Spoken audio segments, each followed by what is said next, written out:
우리가 법전 시리즈를 하면서 돌아서 십계명까지 오게 되었는데요.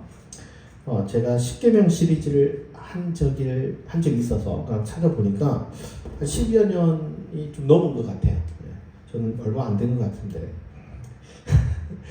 제가 그때는 이제 십계명을 10번째부터 첫 번째까지, 그러니까 뒤에서 앞으로 하나씩 이렇게 다루면서 1계명을 넘어서 0계명까지 우리가 다뤘던 적이 있습니다. 그러면서 뒤에서부터 앞으로 가면 갈수록 그 깊이가 깊어지는 그런 구조로 우리가 살펴봤었는데, 오늘 좀 다른 관점으로 좀 살펴보려고 합니다.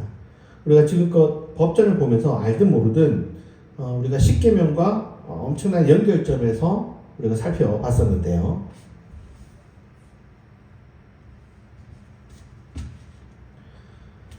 법전을 다루면서 우리가 4계명이었던 안식일 계명도 우리가 살펴봤고요.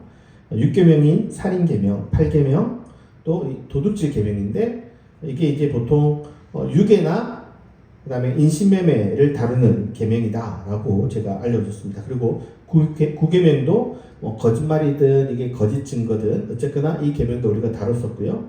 또 10계명은 탐심의 문제인데, 이게 경계표, 땅의 경계표 문제와 연관이 된다 하면서 10계명과 연결점이 있다라고 말씀을 드렸습니다. 그리고 이번에 사실 다루지 않았지만 5계명 부모 공경 계명이라든지 7계명도 이제 그 사이사이에 조금씩 연결되는 그런 부분이 있었고, 우리가 4에서 거의 10번째 계명까지 우리가 법전 시리즈를 다루면서 이 10계명과의 연결점이 접촉점들이 계속 있어 왔습니다. 계명들을 좀 살펴보면 이 법전들이 일종의 10계명의 풀이나 아니면 해설이나 확장법이라고 보여지는 부분들이 많다라는 거죠. 그래서 특별히 신명기 법전 같은 경우는 신명기의 어떤 그 스타일이 10계명을 해설한 것 마치 그래서 10계명이 확장된 스타일로 그려져 있는 것이 신명기 법전의 특징이기도 했습니다. 그래서 우리가 10계명을 제가 오늘 좀 다룰 테지만 어쨌거나 10계명과의 연결점이 이 법전과 굉장히 연결되는 부분이 많다라고 말씀을 드리면서 여기까지 왔습니다. 그래서 우리가 이렇게 법전을 다루는 김에 10계명과의 연결점도 살펴보면서 우리가 10계명도 좀 다른 관점으로 볼 수 있지 않을까를 좀 생각해 봤으면 합니다. 법전을 살펴보면서 이 법전의 명령들이 때로는 성차별적이기도 하고 위계적이기도 하고, 또 징벌의 수위가 우리가 사는 시대에 생각하는 그런 수위보다 훨씬 더 높은 것들이 많죠. 예를 들어서 간음을 했을 때 우리는 그것이 요즘 그렇게 문제가 이렇게 정말 사형까지 내리기에는 과하다 싶지만, 성경은 그런 일들에 대해서 사형까지 내리고요. 부모에게 함부로 했을 때도 사형까지 내리는 이런 법들을 보면 좀 우리 시대에는 좀 수용하기 어려운 그런 법들이 없지 않아 있는 것 같습니다. 또 법조항도 이제 중요하지만 성경 자체에도 이 법조항보다도 사실은 더 관심을 가지는 것은 이 피해자에 대한 관심이 법조항을 넘어선다라는 겁니다. 이런 것들은 굉장히 오늘 우리 시대도 받아들이기 어려울 정도로 아주 굉장히 차이점이 나는 것들인데요. 이 법조항도 법조항이지만 피해자가 억울하거나 또 생존이 위협받고 있다. 그러면 아무리 정당한 법이라고 할지라도 때로는 그것이 그 법을 무시하기도 합니다. 상쇄시킵니다. 그래서 구약에서 이런 법이 굉장히 중요한 것처럼 아주 강력하게 얘기하지만, 한편으로는 법조항보다 더 중요한 것은 어떤 법의 정신이 법조항을 넘어서는 경우들이 훨씬 더 많다라는 겁니다. 그래서 우리가 이 구약법에서 구약 법조항보다 더 중요한 것은 법 정신이고, 우선순위는 이 피해자의 인권이나 약자의 생존이 법조항을 넘어선다라는 것들을 좀 살펴봤었습니다. 그래서 법전에 이런 정신이 담겨 있다면 10계명에도 과연 이러한 정신이 담겨 있을까 또 되물어 보아야 되지 않을까라고 생각을 합니다. 만약 10계명에도 약자의 생존이나 어떤 피해자의 존립이 중요한 정신이라면 우리가 봐왔던 어떤 법 정신이 이런 관점이나 이런 정신으로 보는 것이 틀리지 않았다라는 걸 생각해 볼 수 있습니다. 그래서 우리가 오늘 10계명에서 약자의 생존이나 피해자의 존립이 우선시되고 또 그것을 중요하게 여기는 정신이 과연 깔려 있는가, 또 10계명도 그런 관점으로 볼 수 있는가를 좀 살펴보려고 합니다. 그러면 우리가 10계명의 구조를 좀 살펴볼 필요가 있다라고 생각이 듭니다. 보통 10계명은요, 1에서 4계명은 뭐죠? 하나님 계명, 5에서 10계명은 인간 계명, 모두 이런 식으로 나눕니다. 성경에는 좀 다양한 구조들이 있는데요. 성경이나 고대 근동문서에서 가장 흔히 볼 수 있는 어떤 구조는 같은 내용이 연달아 이어서 나오는 구조입니다. 예를 들어서 살인하지 말라. 그다음 바로 뒤에 살인을 하면 어떤 일이 잘못한 것이다. 이런 식으로 같은 내용이 두 개씩 나오는 것들이 있습니다. 이런 것들을 이제 흔히 병치 구조, 병렬 구조라고 하는데요. 이거는 특히 고대 근동 문서를 읽으면 그런 게 너무 많아요. 성경에도 그런 스타일이 굉장히 많이 나옵니다. 그 외에도 오늘 우리가 좀 보는 구조는요, 아마 중간중간 보실 수도 있겠지만 이렇게 제가 대놓고 얘기한 적은 별로 없는데, 흔히 이제 교차대구법이라고도 하고요, 키아즘이라고 부르는 이제 구조입니다. 이거는요, 제일 앞에 있는 게 제일 뒤에 거와 연결이 되는 거예요. 그리고 중간에 게 그 뒤에 중간 거와 연결이 됩니다. 그래서 A, B, C, 그 다음에 B-A- 이렇게 연결이 되는 이런 구조인데, 사실 현대 사회에서 물론 없지 않지만 이렇게 아주 흔하게 쓰여지는 구조는 아닙니다. 근데 성경에는 이 키아즘 구조로 쓰여지는 경우들이 굉장히 많습니다. 제가 오른쪽에 이렇게, 여러분 왼쪽인가요? 오른쪽인가요? 오른쪽. 예. 오른쪽에 나와 있는 거 보면요, 아모스서 1장에서 끝장까지 키아즘 구조로 본, 특이하죠. 예, 이렇게 본 학자들도 있습니다. 하여간 이런 구조들이 굉장히 많이 있어서 우리는 사실 좀 낯선 구조입니다. 이게 언제 많이 나오냐면 룻기에 보면 룻의 남편과 아내를 누구냐 하면 우리는 아내 이름, 그러니까 A 이름, B 이름, 그 다음에 A-B- 그래서 A의 남편은 A-고 B, 그 다음에 B의 남편은 이렇게 뒤에 B로 생각하지만 그렇지 않아요. 룻기 같은 경우는 제일 앞에 있는 사람과 제일 뒤에 사람이 부부고 중간에 사람이 부부예요. 그래서 이런 것들이 우리는 좀 낯섭니다. 그래서 여러분 룻기를 처음 읽으면 남편이 누구지? 이렇게 어려울 수가 있는데, 이런 구조들이 성경에서는 좀 흔하다라는 걸 좀 기억할 필요가 있습니다. 그래서 이 키아즘 구조의 가장 큰 특징은 뭐냐면요, A와 마지막 A-가 같기도 하지만 제일 중요한 건 C라는 거예요. 이 구조에서 중간에 있는 게 제일 중요하다라는 게 키아즘 구조의 일반적인 어떤 핵심입니다. 그래서 어떤 얘기를 할 때 제일 중간에 있는 그것이 제일 중요한 거예요. 우리는 보통 보면 결말이 중요하잖아요. 그죠? 제일 뒤에 게. 근데 성경은 이런 구조들이 많습니다. 10계명에서도요, 이렇게 구조가 됩니다. 10계명의 가장 중간에 있는 구조가요, 그 6계명인 살인금지계명이고, 이것이 중심이라고 살펴보면 뭔지 모르게 키아즘 구조가 되는 게 있습니다. 이것들을 이제 우리가 나중에 살펴보면서 이 키아즘 구조를 살펴볼 텐데, 이 살인금지계명이 중간에 있다라는 것은 10계명 전체의 아주 기본 정신이 무엇인가를 좀 생각해 볼 수 있게 만듭니다. 그리고 이게 교차대꾸가 돼 있어요, 생각보다.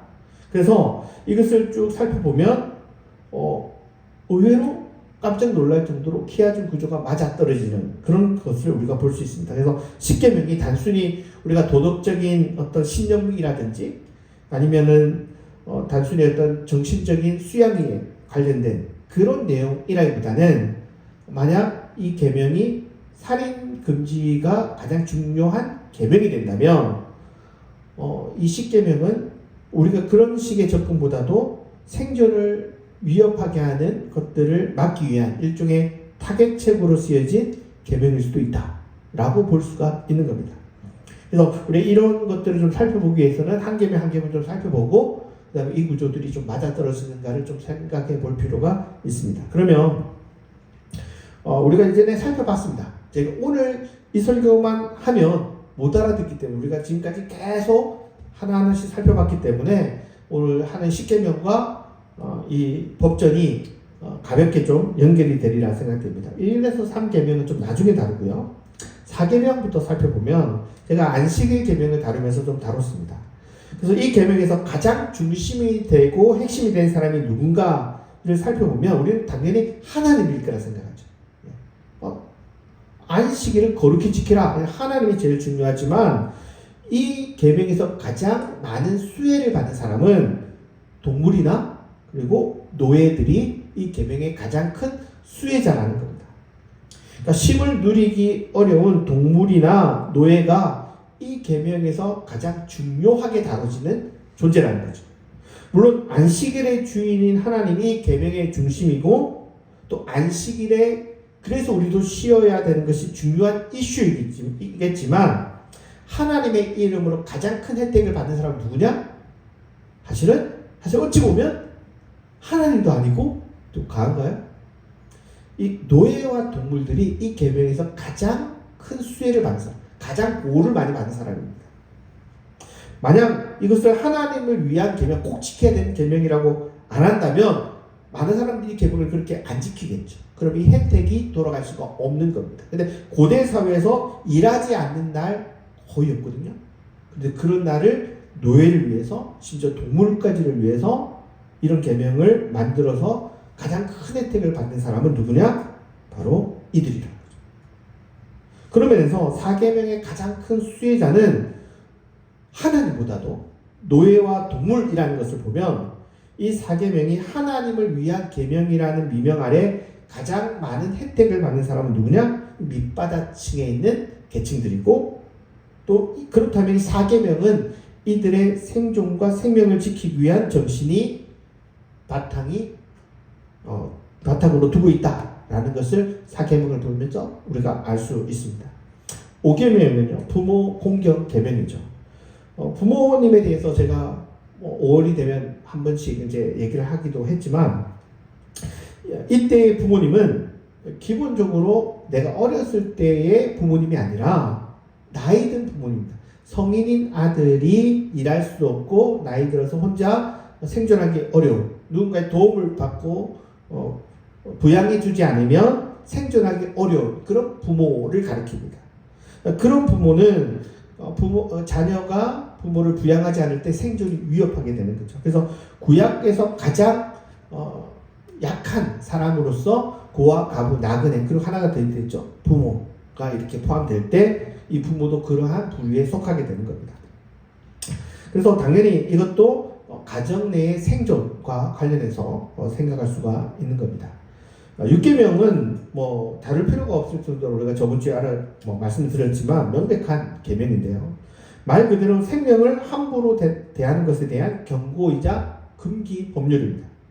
여기서도 생각해 볼 것은 고대 근동 세계의 모든 사람들은 같은 계급의 사람에게 유리하도록 법안이 써 있고, 그러니까 높은 계급일수록 유리합니다.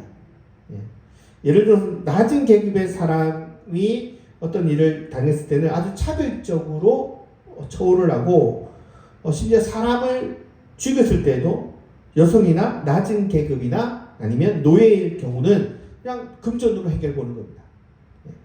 거기에 비해서 성경은 어땠다? 오히려 그 동시대의 사고관을 따르지 않는 거예요. 보통 살인을 해도 노예를 죽이거나 여성을 죽였을 때 신분이 높으면 그냥 돈으로 해결하면 되는데 성경은 그냥 똑같습니다. 그것은 사형에 처하는 거예요. 그러니까 굉장히 충격적인 법입니다, 이게. 그러니까 우리 사회에서는 이게 뭐 당연하지라고 생각하시지만 고대 사회는 그런 생각을 안 가지던 시대에 누구나 동등하게 처우를 한다. 가장 큰 혜택은 누구죠? 가장 그 계급의 아래에 있는 사람이 가장 큰 보호를 받는 겁니다. 그런 면에서 이 법도 이런 그 낮은 계급의 사람들에게 굉장히 무게감이 실려 있는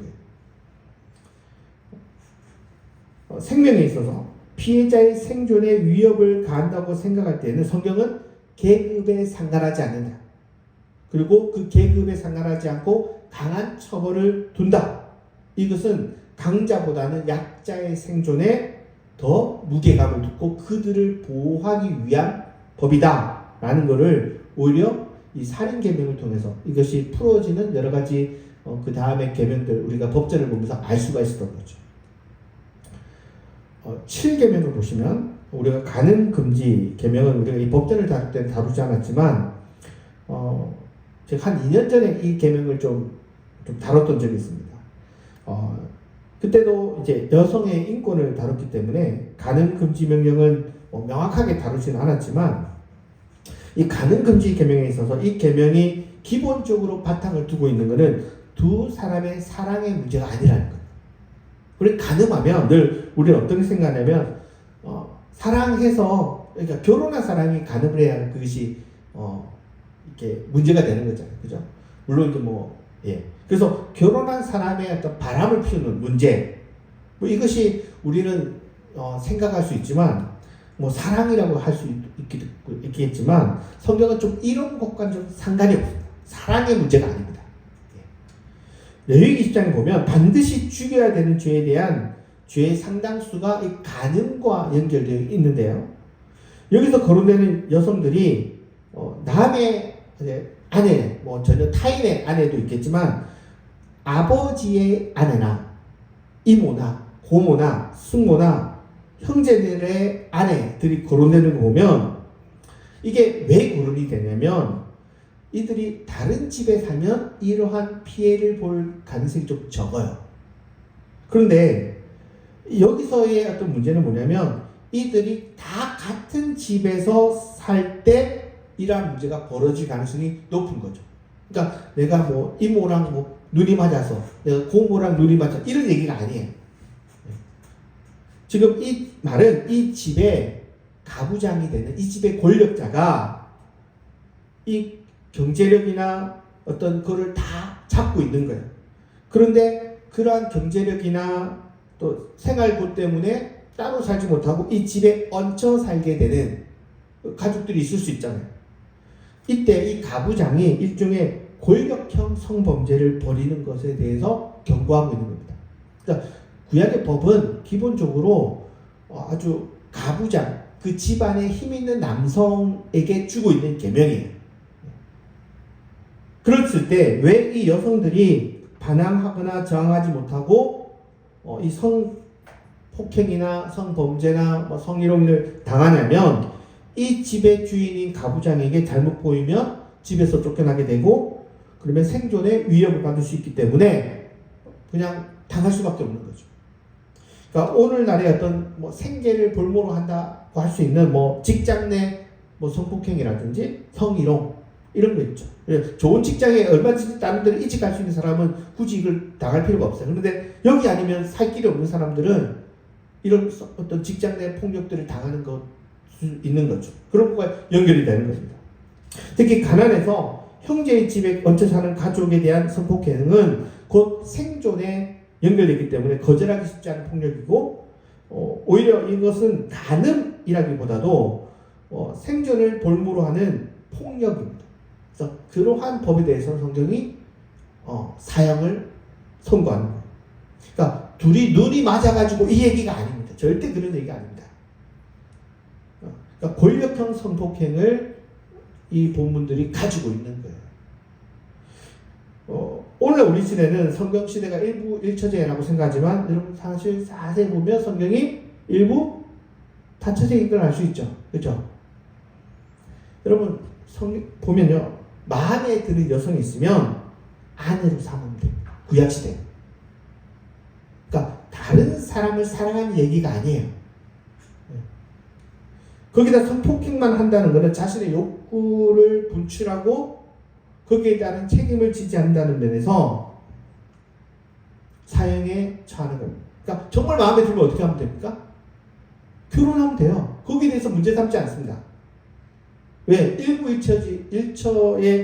일처제의 시대가 아니기 때문에. 그런데 성폭행만 하고 끝낸다든지 모른 채 한다든지 아니면 집안의 가족의 어떤 아내를 건드린다 이런 것들은 모두 권력형 성폭행이고 이걸 단순히 성폭행죄로만 보지 않고 사형 선고를 내린다는 것은 이게 그냥 단순한 성폭행이 아니라 생존을 빌미로 야비한 폭력을 행사하는 것이기 때문에 한 개인이 약자가 끊임없는 고통을 당하는 거예요. 그렇기 때문에 사형 선고를 내리는 거예요. 그래서 단순 성범죄가 아닌 거죠. 그것을 통해서 가장 혜택을 받는 사람 역시 약자가 이 상황에서 보호받을 수 있습니다. 8계명은 도둑질이라고 우리가 볼 때 단순히가 물건 훔친다기보다는 이 단어 자체가 목적어가 없어요.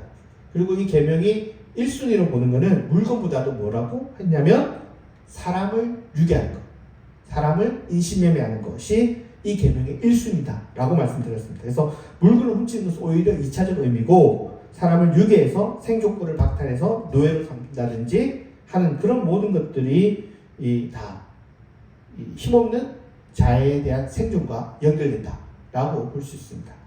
9계명은 거짓 증거 금지 계명인데 이 계명은 단순히 거짓말하지 마, 너 평소에 거짓말하면 안 돼 이 얘기가 아니라 이 법정에서 한 가정을 파산시켜서 생존권을 박탈시키게 하는 거기에 일조하는 모든 사람들이 포함되는 그런 얘기다라고 말씀드렸습니다.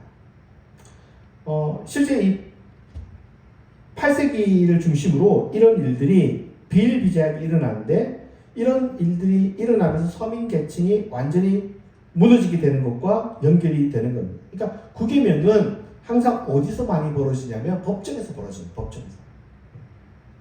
그래서 불법이지만 법으로 승리해서 합법적으로 한 가정을 파산시켜 온 가정이 뿔뿔이 흩어지고 몰락하게 만들었던 방법이 거짓 증거이고 거기에 가장 큰 일조를 하는 게 법정에서 일어나는 이 거짓 증거, 거짓 증인, 그것이 이 법과 연결이 되는 겁니다. 그렇게 생존권을 빼앗는 방법으로 사용되는 방법이 거짓 증거이기 때문에 이 거짓 증거를 아주 강력하게 얘기하고 있는 것입니다. 10번째 계명도 역시 9계명과 살짝 연결이 되는데요. 17절을 보시면 내 이웃의 집을 탐내지 말라. 내 이웃의 아내나 그의 남종이나 그의 여종이나 그의 소나 그의 낙이나 무릇 내 이웃의 소유를 탐내지 말라. 여기서 가장 기본은 내 이웃의 집입니다. 우리가 흔히 이 계명도 도적질이나 탐심 이렇게 살펴보지만 이것도 한 가정을 몰락시키는 그것이 바로 그 집을 탐내는 문제, 그리고 그 집이 통째로 빼앗기면서 잃어버리게 되는 것들이 포함되어 있는 겁니다. 이 계명은 우리가 앞서 다뤘던 지계성 문제, 경계성 문제, 땅 문제입니다. 땅. 그것이 바로 10번째 계명이다 라고 말씀드렸습니다. 그래서 신명기 19장에 보면 경계편 문제와 거짓 증언의 문제가 같이 나와요. 같이.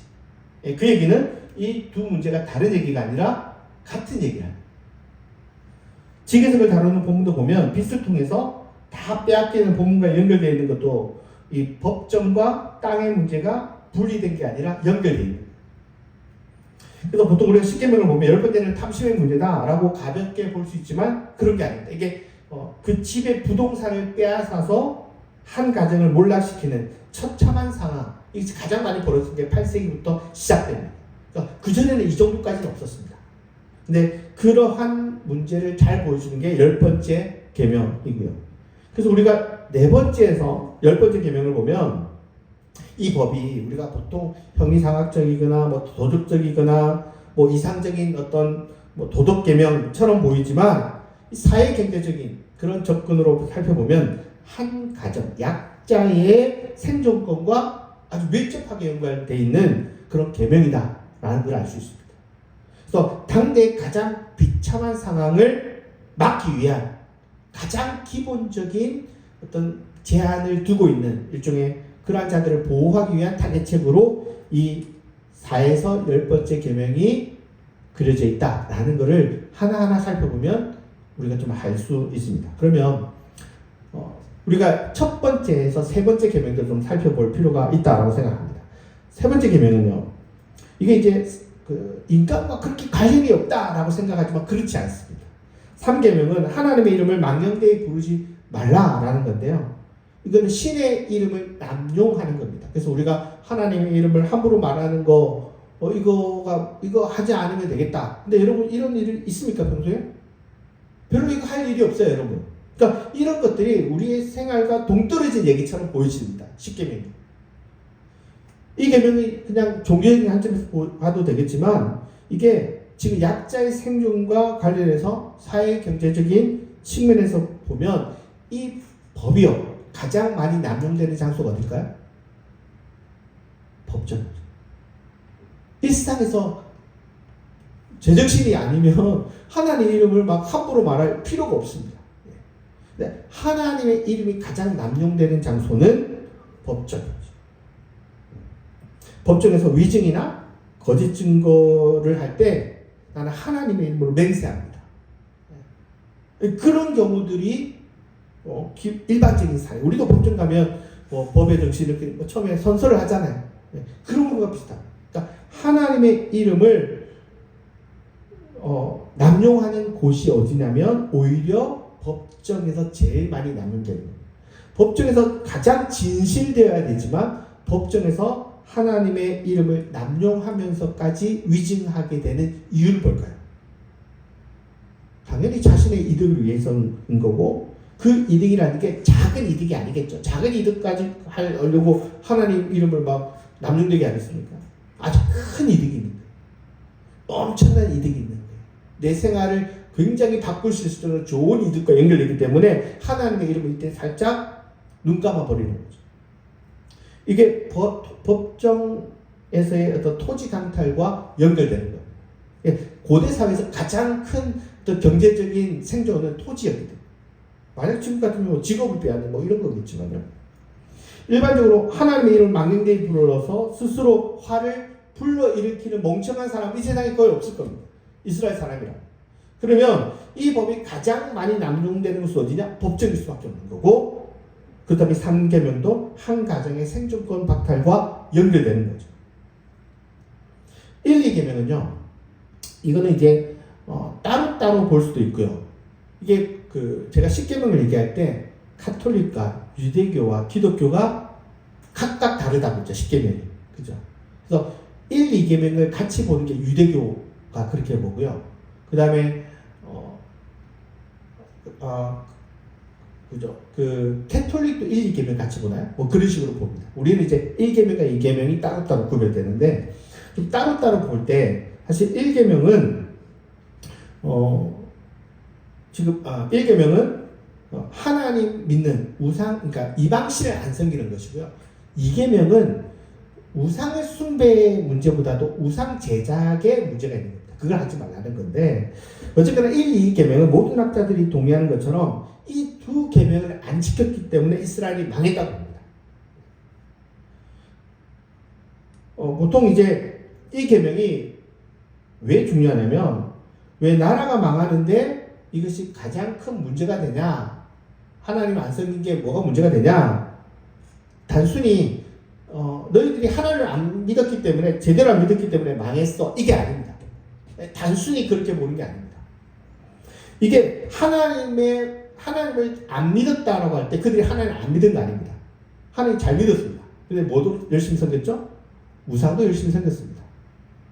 근데 그 문제에 있어서 하나님을 안 믿었다고 하는 것은 하나님의 말씀하신 그 계명들을 안 지켰기 때문에 하나님을 안 믿었다고 하는 거예요.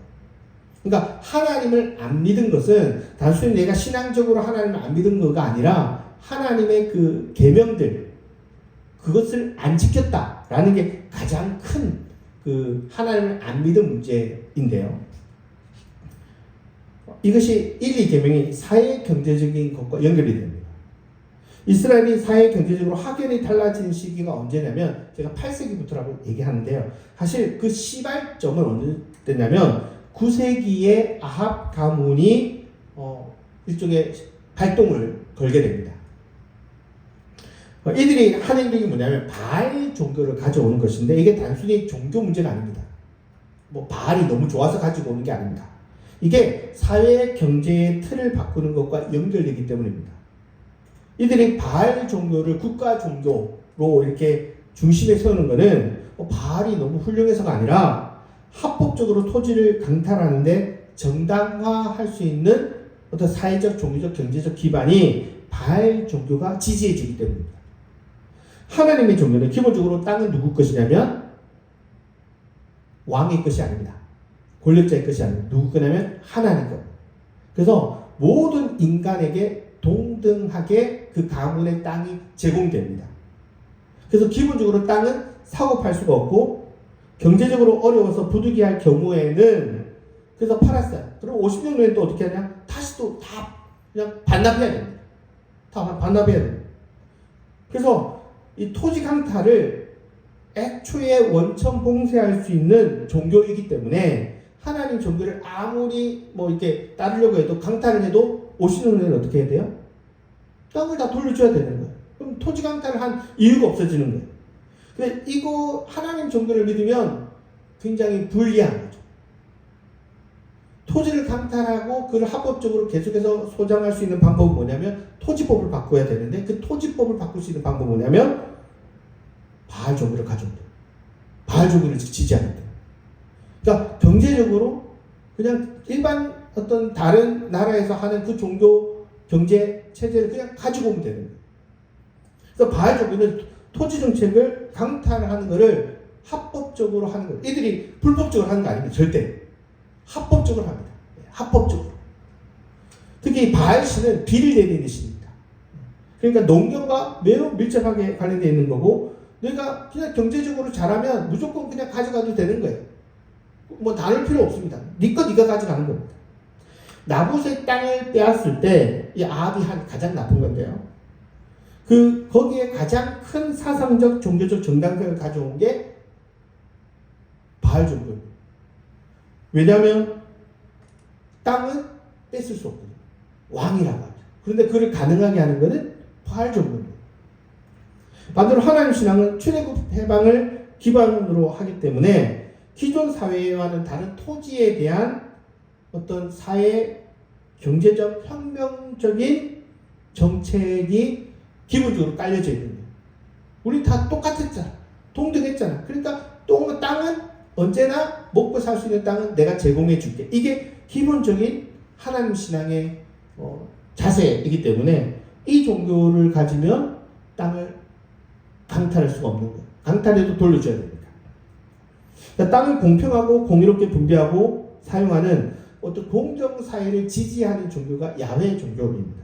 그런데 왕씨가 상류층이 권력을 장악하고 토지를 장악한다는 것은 경제를 가지는 거예요. 경제를 장악해야 다 할 수 있는 거죠. 근데 계속해서 그 경제를 장악할 수 있는 방법으로는 하나님 종교가 방해가 되는 거예요. 그렇기 때문에 땅을 최우선으로 해주고 그 합법적으로 밀어줄 수 있는 바알 종교를 수입해서 사용하게 되는 겁니다. 그리고 그것이 본격적으로 벌어지는 게 8세기부터 확연하게 이제 변화가 되는 거죠. 그래서 이 1, 2계명은 기본적으로 이거를 금지한다. 땅을 착취하는 걸 금지한다. 라는 면에서 약자의 생존을 보장하기 위한 법이라 볼 수 있는 겁니다. 그러니까 1, 2계명은 단순히 하나님만 우리가 거론하지만 1, 2계명의 반대편에 항상 뭐가 있냐면 바알 신앙, 바알 경제가 있는 겁니다. 이 바알 신앙의 가장 큰 매력은 토지 정책, 권력층에 유리한 부국 강경 정책과 연결되는 거예요. 제가 이 법전을 계속 공부하면서 내린 결론과 동일한 결론을 맺은 교수님이 김혜곤 교수님이라고 있습니다. 저하고 생각이 같았습니다. 제가 지금 한 표현이 김혜곤 교수님이 한 그 표현으로 제가 표현한 건데요. 김혜곤 교수님이 쓴 이 책이 한 권이 있는데 제가 내린 결론과 동일했습니다. 이게 있지 않을까? 살펴보니까 이 책에서 이러한 결론을 맺는데요. 김혜곤 교수님이 이렇게 얘기합니다. 1계명의 위반은 10계명의 10번째 위반과 직행한다. 그러니까 1계명과 10계명이 연결된다는 거예요. 10계명은 10번째 계명은 밭이나 집 같은 부동산에 대한 탐욕스러운 축적과 토지 병합에 대한 금지 법안이고 1계명은 이 10번째 계명과 연결이 된다. 그래서 이 계명 교수는 1, 2계명을 어기면서 우상 숭배를 하는 데에는 우상 숭배가 자기들의 이익, 경제적인 이익을 추구하는데 엄청난 이득을 가지고 오는 거고 이 악행을 정당화하는 지배층의 카르텔이다 라고 얘기해요. 그러니까 우상을 섬기면 뭐가 따라와요? 10번째 게 따라와요. 그러면 10계명이 어떻게 교차 대꾸가 될 수 있을까? 놀랍게 연결이 됩니다. 설마 이게 연결이 될까? 제가 그러고 해봤거든요. 연결이 됩니다. 1, 2계명은 하나님 계명과 앞서 본 것처럼 10번째 탐심 계명이 땅 문제로 연결이 되죠. 앞서 얘기한 것처럼 우상 숭배의 어떤 것과 토지 정책이 10번째와 연결되고요. 3계명에 하나님의 이름 남는 금지와 9계명의 거짓 증거 계명이 모두 똑같죠. 똑같은 말 같아요. 그래서 법정에서의 위증과 연결이 됩니다. 예, 그렇죠. 하나님 이름 남용, 거짓 증거 다 똑같은 얘기죠. 세 번째와 아홉 번째가 같고요. 네 번째 안식일 계명과 거기서 가장 많은 혜택을 받는 사람이 노예와 가축의 쉼인데 여덟 번째에 인신매매로 노예를 삼는 계명과 연결이 됩니다. 예, 혜택의 가장 비슷한 것과 그리고 다섯 번째의 어떤 약자인 부모의 문제와 7계명의 가장 약자인 여성의 성적인 폭력, 부모와 여성이 가정 내의 폭력이라는 점에서 연결이 됩니다. 그리고 가장 중심의 살인 금지 계명을 보면 이 10계명이 단순히 하나님 계명, 인간 계명이라고도 볼 수 있지만 오히려 이 살인을 금지하는 약자의 생존을 위태롭게 하는 것을 방지하는 그 계명으로 이 10계명이 전체가 연결되어 있는 거예요. 그래서 이 10계명 전체가 약자보호법이자 생존보호법이고 그들을 보호하기 위한 최소한의 기준선을 10계명이 얘기하고 있는 겁니다. 우리가 이렇게 10계명을 좀 살펴봤는데 좀 어렵습니다. 한꺼번에 너무 많은 걸 얘기했기 때문에. 근데 우리가 이전에 했기 때문에 조금 그래도 이해하기에 쉽지 않았을까 싶습니다. 이 법전의 기본 정신이 피해자의 생존과 약자의 보호가 그 기본 정신이라고 봤고 그리고 과연 10계명에도 과연 있는가? 1, 2, 3계명에도 있는가? 이걸 우리가 살펴보니까 법전에서 말하고 있는 정신과 10계명이 오히려 연결이 되고 오히려 더 극명하게 표출되고 있다는 것을 알 수 있습니다.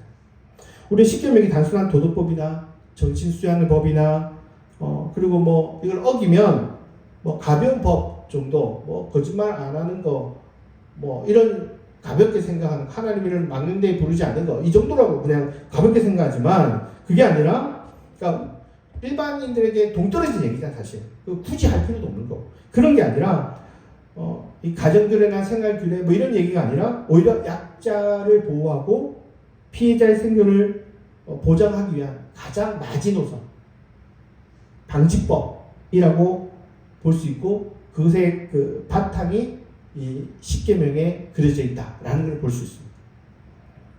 물론 10계명은 그보다 더 깊은 정신이 담겨 있는데 그것은 인간에 대한 예의, 인간에 대한 존중입니다. 누구나 존중받아야 될 자격이 있다. 왜냐? 인간의 내면에는 하나님의 기운이 들어가 있고 그렇기 때문에 모든 인간은 존경해야 된다.